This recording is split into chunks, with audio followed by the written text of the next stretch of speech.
G'day humans, I'm Adam David Collins, and today we're going to be talking about the first season of Star Trek Discovery.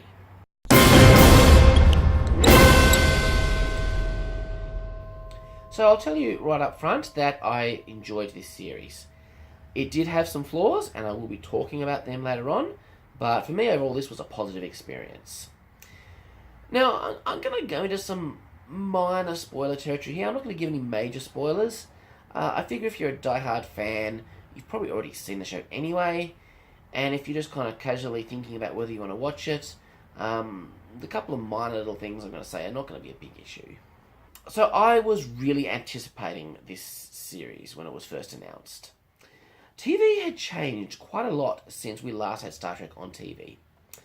They tend to have shorter seasons now, so you're not going to get those filler episodes. And let's be honest, Star Trek has had filler episodes in the past. Modern TV generally has much more highly serialized storytelling, which I really like, and of course, modern visual effects. And I was really keen to see what Star Trek could look like with a modern budget and modern visual effects.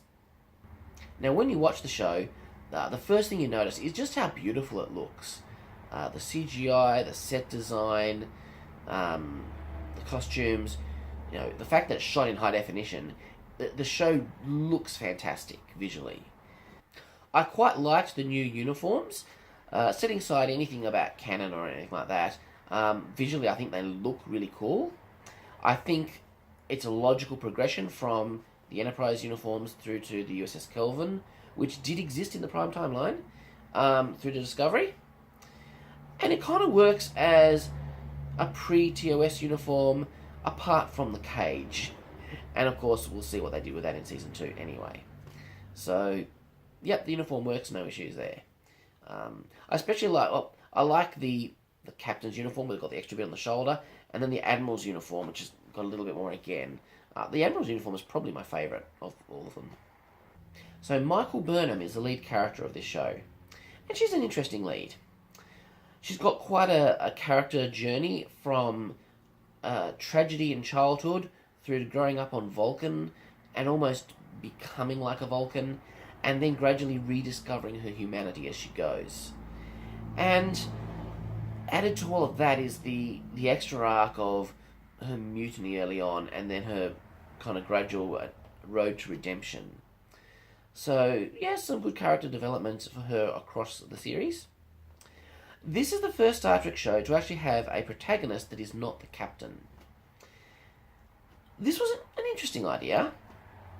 I don't know quite how well they've pulled off the concept, how well it's working. Star Trek Discovery has a bit of a lower decks feel to it. We've actually never seen the chief medical officer or the chief engineer. Now, these people should be in meetings.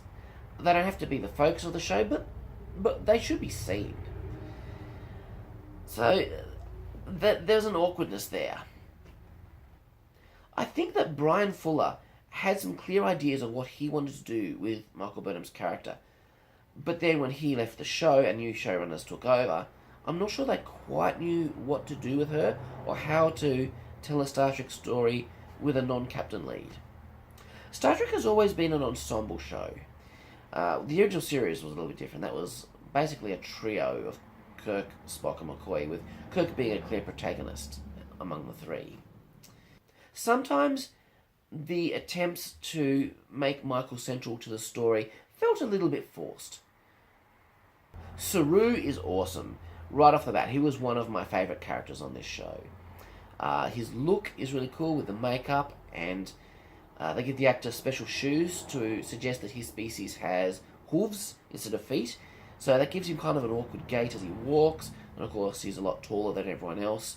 Doug Jones is a tall bloke anyway. There was a lot of alienness to him, which I appreciated and enjoyed. Saru's personality and his growth was kind of cool. He's a friendly guy, nice guy to be around. He starts off in that first episode very timid and very much defined by his species' ability to sense danger and death and being ruled by fear. But he has a lot of growth over the season in terms of learning not to be held back by his fear to an extent, but also his growth as a command officer, being very uncertain early on about his ability to lead, and then towards the end where we see him in an acting captain situation, and really, I was just cheering Go Saru in that moment because he just exemplified what I think makes a great Star Trek captain. So that was a lot of fun to see Saru's development. Great character. Doug Jones is a really cool actor. Quite well suited to playing aliens, in that he is quite tall and he's so expressive that I can see why he's often been cast in those kinds of roles, because he just does it so well. And for anyone to be able to emote the way he does under all that rubber, that's incredible. Another favourite character was Cadet Tilly. She brings a lot of fun humour into the show, but is very much character-based humour, which is the kind of humour I like. If humour isn't entrenched in character, then it tends to take me out of the story. But this didn't, and yeah, just she brings a lot of life to the ship. I mean, there's a lot of dark stuff happening in this show. A lot of the characters are in dark places, and I'm cool with that. I quite enjoyed the tone of the show. I like a serious story, but Tilly does bring a bit of brightness, which is good, and it does help to make it feel Star Trek, because you do need a little bit of that in Star Trek. It doesn't have to all be light and fluffy. By no means, I'm not a it's all got to be light-hearted type of person, but a little bit of that it can be good. Now, at first, I wasn't so sure about the character of Stemmons. He's very prickly and kind of grumpy, and just the opposite of Saru. Just not the kind of person you'd really want to be around. And to be fair, there is some of that as an aspect to his character. But early on, he was just especially prickly. And I think a lot of this is actually because of Lorca. Stemmons is very much a pure science kind of guy. And he's had his research co-opted for military purposes, and now he's on this ship fighting in the Klingon War. It's not what he wants to be doing. It's not where he wants to be. And so there's a lot of emotional baggage that comes from that. And then he clearly does not get on with Captain Lorca at all. Lorca is always at him and poking and prodding at him and not treating him with much respect. So I think that is a cause of most of the prickliness we see when we first meet him. And as the season goes on, we see other sides of Stemmons, and I did warm up to him a lot more as a character as the show went on. Now, speaking of Lorca, he's a very different kind of Star Trek captain than we've seen before. And I think the fact that the captain is not the protagonist of the show allowed them to actually do some stuff with this character they couldn't have done with any of their other major captains, because they were the heroes of the show to an extent. Lorca was a much edgier kind of captain, and I'm cool with that. Not everyone in the Star Trek universe has to be a model citizen. And there's a lot of stuff in his backstory with the loss of his previous ship, the Baran, that I think explains kind of who he is and where he's coming from, and the fact that maybe he's not a good person. We do see, he is a good captain. He has the ability to lead others and to get out of them what he needs to get out of them. And he does some good things in the show. But then some other stuff happens and you go, I'm just not sure about this Lorca guy. Now, they did something with this character later on the show to kind of explain all of this. And it was cool what they did, and I quite enjoyed it. I'm not sure it was actually necessary. I was quite happy to just accept that Lorca is just an edgier kind of captain. And it would have been legitimate to just leave it that way. But what they did was cool too, and it did very much explain why he's not your traditional Starfleet Boy Scout kind of character. So yeah, I enjoyed it, but I don't think they had to do what they did. And that brings me to the character of Ash Tyler.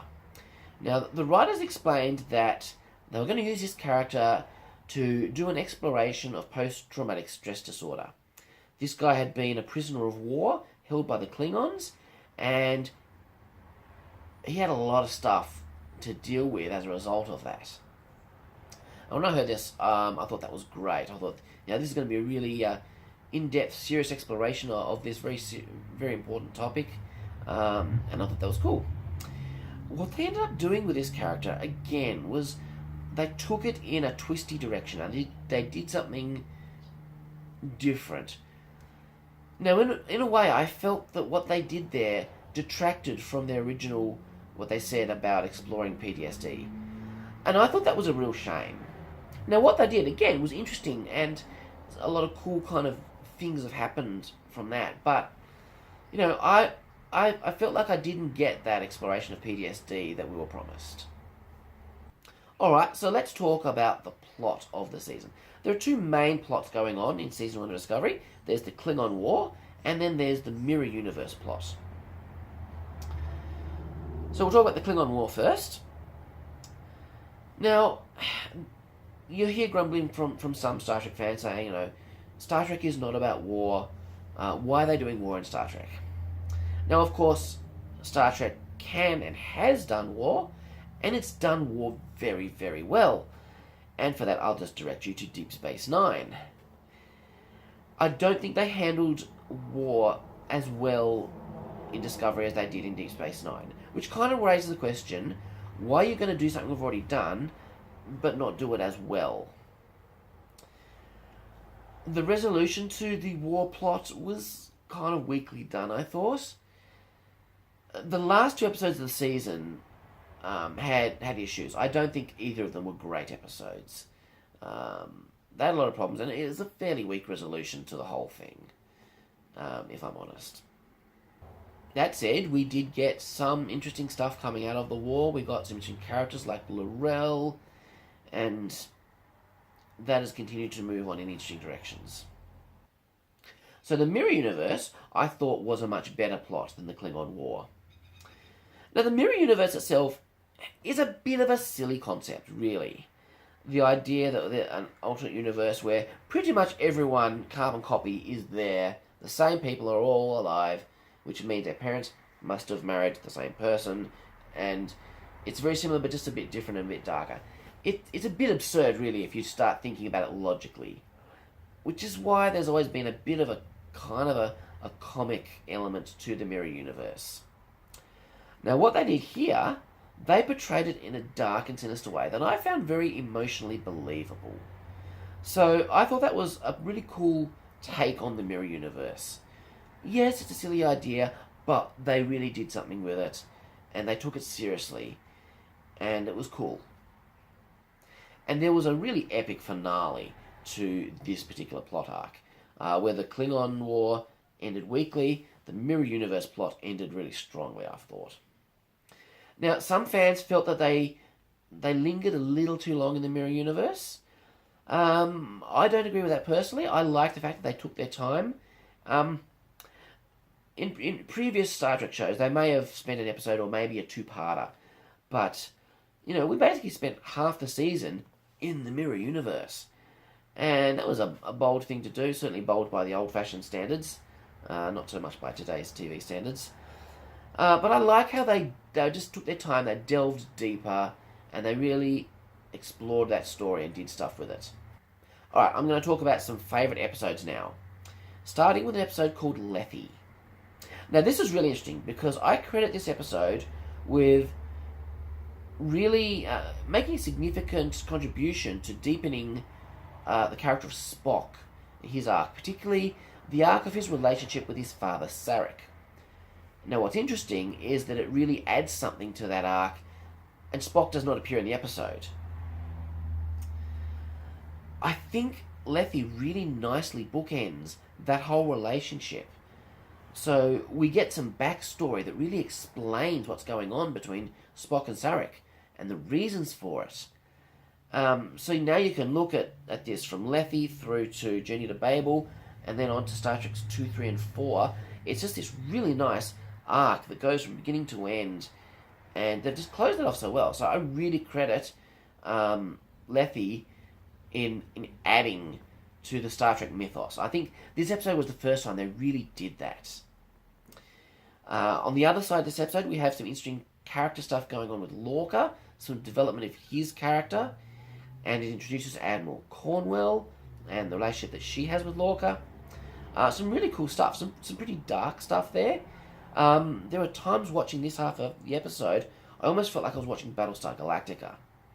But some really cool development there, which I really enjoyed. So, yeah, Leafy was definitely a treat, and possibly my favourite episode of the whole season. Another favourite episode was one called Despite Yourself. Now, this was the introduction to the Mirror Universe plot. So it's the episode where we first find ourselves in the Mirror Universe, and we start to get an understanding of Discovery's take on this interesting new visual stuff. We get to see some new Mirror Universe uniforms, lots of investment in that by the show. They really take this show seriously, and they're willing to use their budget and put it on the screen in a good way. This episode was also important for Ash Tyler's character and his arc. And this episode does something truly shocking with one of the characters. And when that happened, it got an audible exclamation out of me. Like, I was shocked. My goodness, they're really doing this. That just happened. So that was a big moment. That was a bit of a shock. And the last favourite episode I want to talk about is What's Past is Prologue. And this was the epic finale to the Mirror Universe plot. And again, they did some interesting things with character. And there was a big epic showdown here.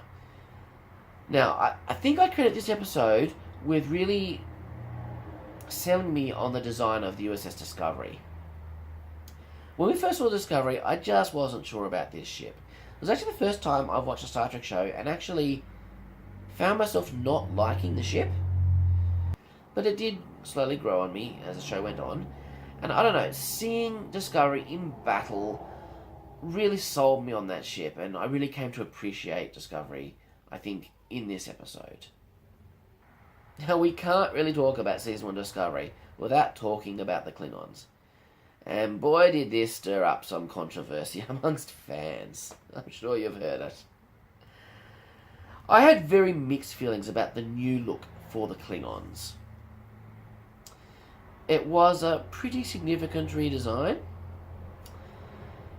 Now, first, I will acknowledge that yes, the Klingons were completely redesigned once before for Star Trek The Motion Picture. Now, I understand why they did that, and that never bothered me. Now, part of that is because I grew up in the 80s, and the ridged Klingons were my Klingons. I had watched the original series in repeats, but I didn't really remember what the Klingons looked like in the show until I went back and rewatched it again, like in the 90s. Look, this was a budgetary thing. They didn't have the ability to do really what they want to do with the Klingons in the original series, so this was now their chance to actually do it how they envisaged it. This time, I'm not sure it was necessary. I mean, we already had Klingons that I thought looked great. And not only that, they had a very, very iconic look. I mean, we'd been seeing Klingons for a long time, and they were so ingrained in our culture now that to change them at that point, it didn't seem like the right thing to do.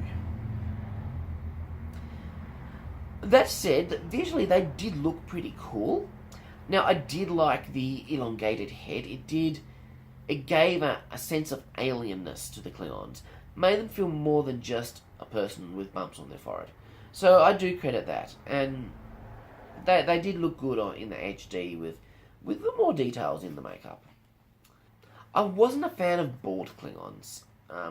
I think that's possibly the thing that most kind of bothered me. Now, all I really wanted was at some point to see one Klingon with hair in the background somewhere. That would have been enough, just to make it clear that this is a fashion thing for this period in time, as opposed to retconning the biology of Klingons to say they don't have hair, which I would have had a much bigger issue with. And of course, we'll see what they do with this in Season 2. But yeah, I found the Klingons jarring, but I I appreciated the work that went into designing them. Let's put it that way. Now, the Klingon ships, that was a very rapid departure from what we were used to. And yeah, the ships looked cool. It was great visual effects work, great CGI. There was nothing that really said Klingon to me about the designs of these ships. And what made it worse for me was that they took the names of established and quite beloved Klingon ships, like the Bird of Prey and the D7, and they gave those names to these new things that did not look Klingon at all. So that was a bit of an annoyance to me. But again, we'll see what they're doing with that in Season 2. And then there was the infamous case of Star Trek's first use of the F word. I wasn't overly a fan of this. Mostly the way they did it. Like, if it had been a character in a really intense, really dangerous, really stressful situation, and this word came out, I would have bought that a lot more. It would have had a lot more impact. It would have felt natural and believable. I felt like what they did, it was just a bit of a joke. Like, the joke was, hey, we're on streaming services now, we can say the F word. It just felt really childish and forced and not at all natural. And it is a canon violation, let's be clear about that. When Kirk and Spock went back to the 1980s, it was a big point they made that swearing was something that they saw as an artifact of the 20th century and 21st century. And they weren't very good at it. Like, Kirk and particularly Spock were really bad at swearing, which kind of made it funny, because it wasn't part of their culture. So, yeah, not for me. But anyway. Alright, so I'm going to talk about a few kind of canon peeves that I did have with the show. Now, first off, let me say that the spore drive was not one of them. So, on Discovery, they have this new technology. It allows them to travel instantaneously to another point in space. It's funny, because the transwarp beaming in the Kelvin movies, that did bug me. This, by the same logic, probably should have bugged me as well. The reason it didn't is because it's fixable. At some point, they can establish that this technology is no longer available. I mean, Janeway would have loved a spore drive, and we know that she didn't use one to get home. There's got to be a reason for that. And basically, at some point, they can deal with this. They can make it no longer feasible or no longer possible. And the writers know they've got to do this. So, yeah. The spore drive was interesting. It added a new element to Star Trek that we hadn't seen before. So, I've got no problems with that. One thing that did bother me was the cloaking devices. Now, at the beginning, there's one particular sect of Klingons that have cloaking technology, and that technology is slowly dispersed amongst the other houses of the Klingon Empire. Now, this bugged me as quite a problematic canon violation, because, of course, we know that the Klingons got cloaking technology from the Romulans in exchange for giving the Romulans some D7 battlecruisers. Or do we? Is that actually canon? I started to think about this because I was so sure that is wrong. And then I started to think about it. Has it ever actually been officially established on screen that that is where the Klingons got their cloaking technology from? And I had to come to the conclusion that no.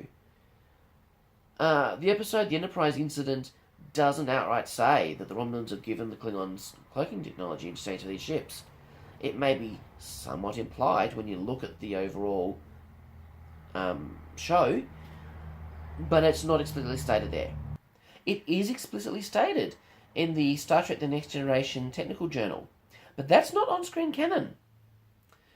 So I'm finding that I actually have to reluctantly backpedal on this and say that, yeah, maybe this is okay. I did struggle a little bit with the concept of a visual reboot while maintaining canon in the Prime timeline. I was willing to accept visual differences more in the Kelvin movies because they were a clear alternate timeline. But the writers have constantly said, that this is the Prime Universe. And they've established with connections to Star Trek canon that that is the case. So, the visual reboot idea was kind of hard. And I'm not saying that I want everything to look like 1960s. I mean, it's fun to kind of show that for an episode or two, as Next Generation, Deep Space Nine, and Enterprise all did. But I'm not sure that anyone really wants an entire series made now that looks like it was shot on 1960 sets. And for that reason, if I was making this show, I just wouldn't have chosen this pre-original series setting. Now again, most of this you can just accept that, hey, this is what things look like before the original series, which is 10 years away. Again, except for the cage. But the main part of that I guess got to me, it was the holograms, the holographic communication. First of all, it didn't feel very Star Trek. It felt more Star Wars-y, you know. That's what Star Wars does.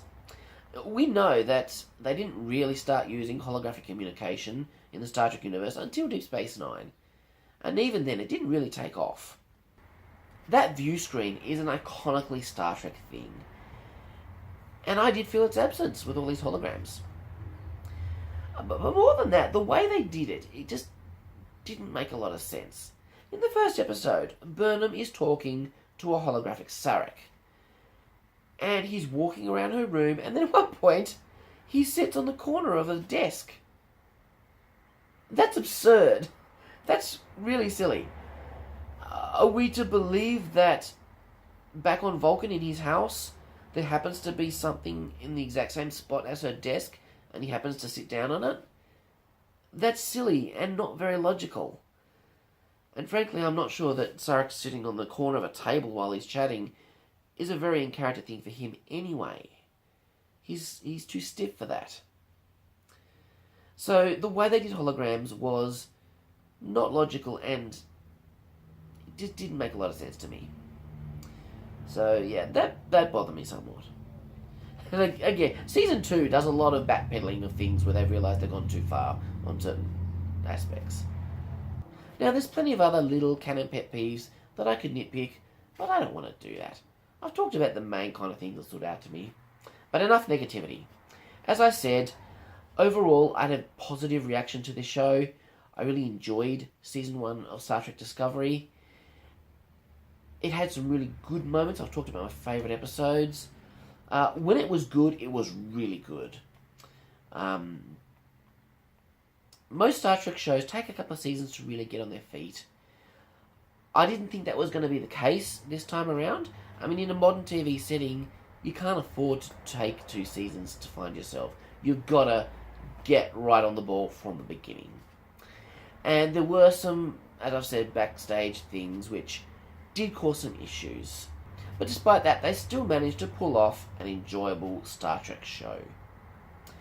And Season 2 only gets better, but that's a whole other video, which I will do in a few weeks once Season 2 is finished airing. So, if you haven't seen Discovery and you are a Star Trek fan, look, I encourage you to check it out. It's a good show. It's got some great moments. There will be things that annoy you about it. There will be some things that kind of bug you. But look, just enjoy it because it is an enjoyable show. That's pretty much all I've got to say about it. So, live long and prosper.